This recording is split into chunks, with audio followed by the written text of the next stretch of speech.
Bonjour, c'est Marion Chevrier, on est en direct de la Plagne où on va passer une journée à ramasser un peu les déchets qui sont de partout parce que c'est important de prendre soin de nos stations. Et je pense que c'est une action qui est hyper importante, qui peut paraître un détail et à la fois qui n'en est pas un, qui est pas si contraignante parce qu'on est beaucoup et que du coup on se soutient et en fait on est là un peu dans la bonne humeur et c'est chouette. On a ramassé plein de piquets de pistes, des piquets de slalom.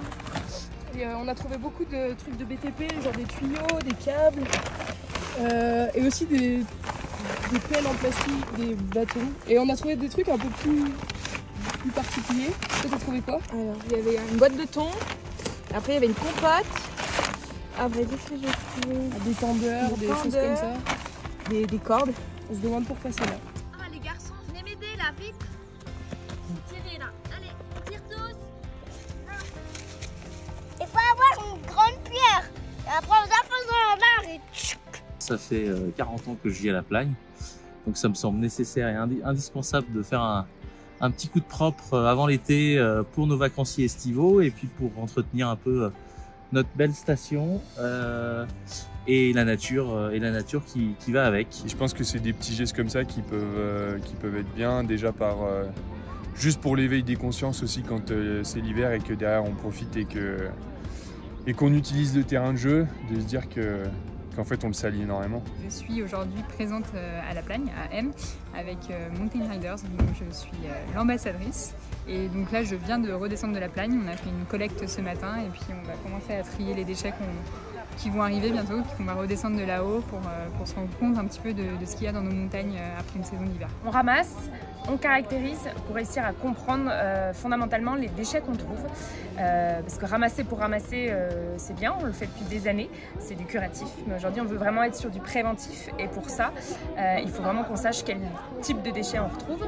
Et dans les caractérisations, c'est vraiment l'enjeu. On va trier par matière, mais aussi par déchets indicateurs grand public. Et déchets indicateurs professionnels parce qu'on constate aujourd'hui avec les années qu'on a en moyenne 50% liés au grand public, à monsieur et madame tout le monde, mais aussi 50% liés à l'activité économique et professionnelle. J'ai trouvé du polystyrène et du coup j'ai tout caractérisé dans la partie plastique.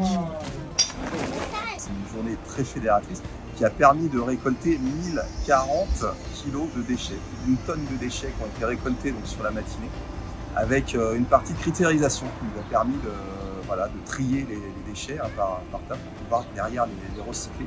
C'est un formidable moment de partage, de prise de conscience quand même, quand on voit tout ça. On préférait qu'il n'y ait rien d'ailleurs, mais c'est la vie, c'est ainsi. Et puis j'ai vu des enfants là, dans le village qui parlaient de tri, qui demandaient à leurs parents est-ce que le petit verre on le trie pas. Des enfants qui ici triaient aussi. Et ça c'est gagné. Aujourd'hui, tout faire pour valoriser son outil de travail, c'est ce que l'on doit tous faire et c'est ce que l'on doit tous mettre dans nos consciences collectives aux uns aux autres. Des professionnels étaient là, pas tous. Demain, on espère qu'ils seront encore plus nombreux. En tout cas, des habitants ont répondu présent, des familles, des enfants ont répondu présent. C'est pour eux qu'on le fait aujourd'hui et c'est pour eux que demain, le territoire il sera plus beau et plus propre.